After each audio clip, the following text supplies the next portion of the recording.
Welcome to part 3 and the final part of this leveling guide. So,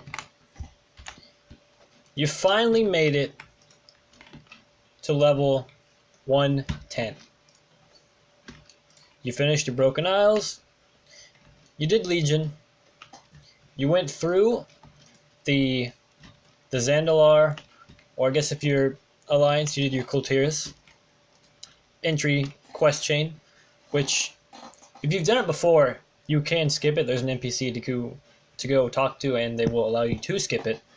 But if obviously your first run through, you have to do it. And I actually really enjoyed it the first time. I thought it was quite fun. Second, third, fourth, fifth, I just skipped.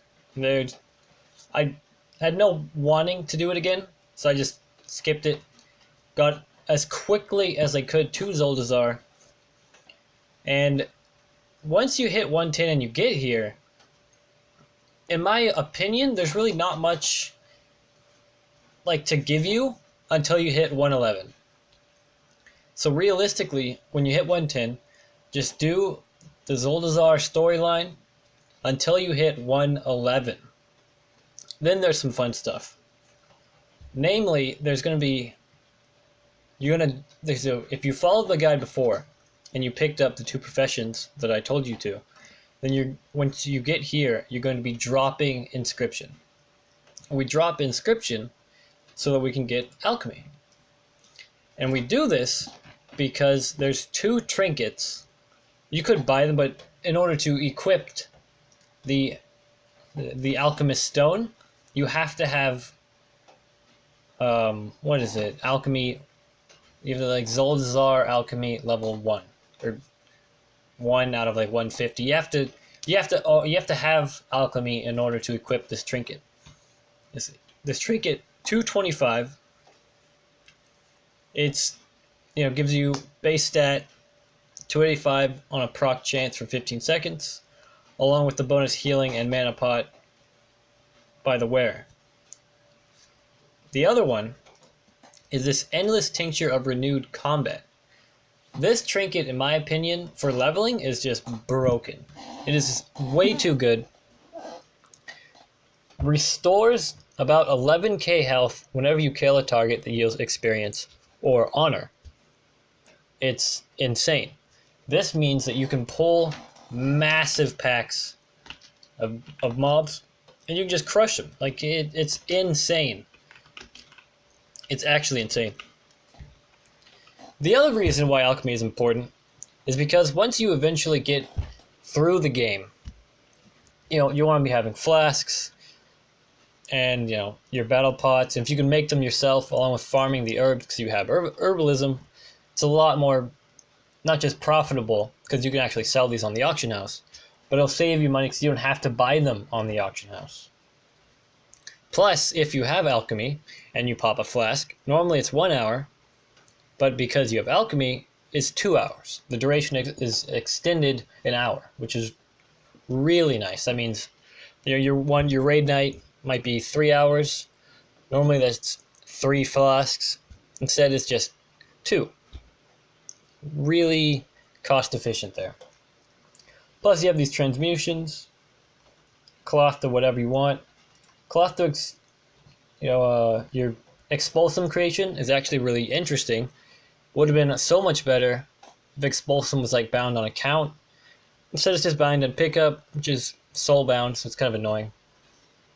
And then later on, you get to create these other flasks.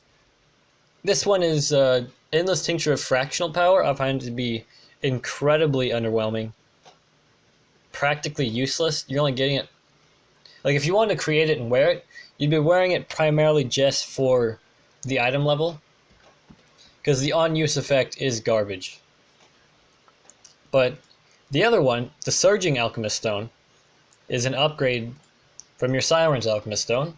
Obviously, upgrade pretty big. And then there's these other trinkets you can create. There's the Tidal Alchemist Stone.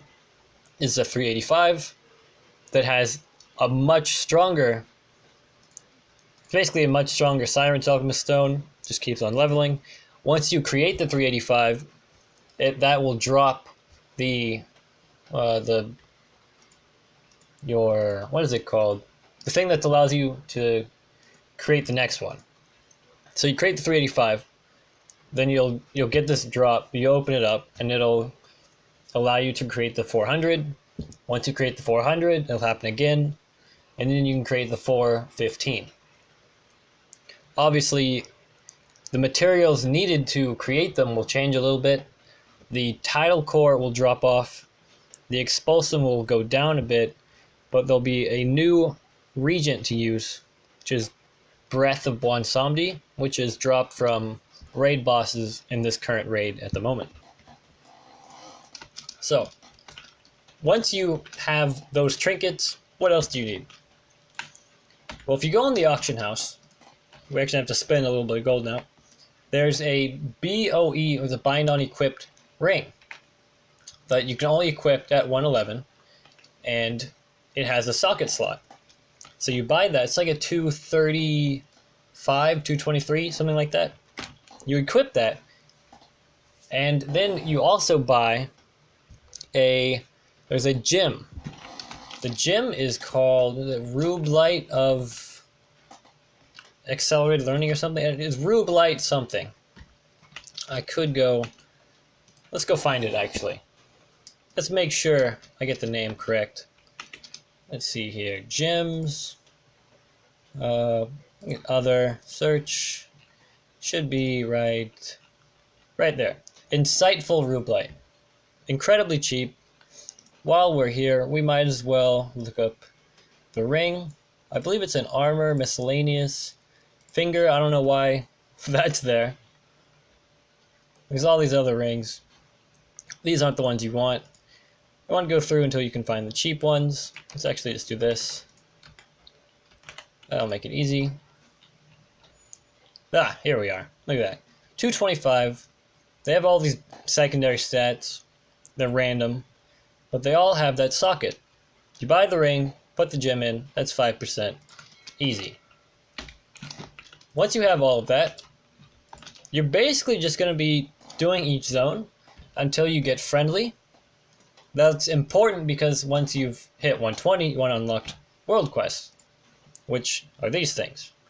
Basically, there's just every 24 hours or so, these update into different quests, giving you different rewards. You run over, you do them, you get the reward. Every now and then there's these incursions. It's actually really nice that it's up right now, or assault. It's basically like the Legion invasion, except now it's an assault. Same thing, same mechanic.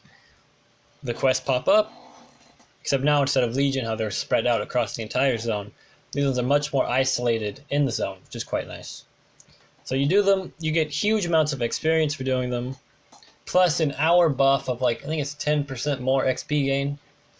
It's pretty good. If you're leveling, you have to do it. The experience is just too worth.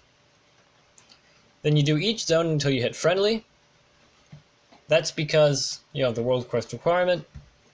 And once you get friendly each area, you're going to want to do PvP.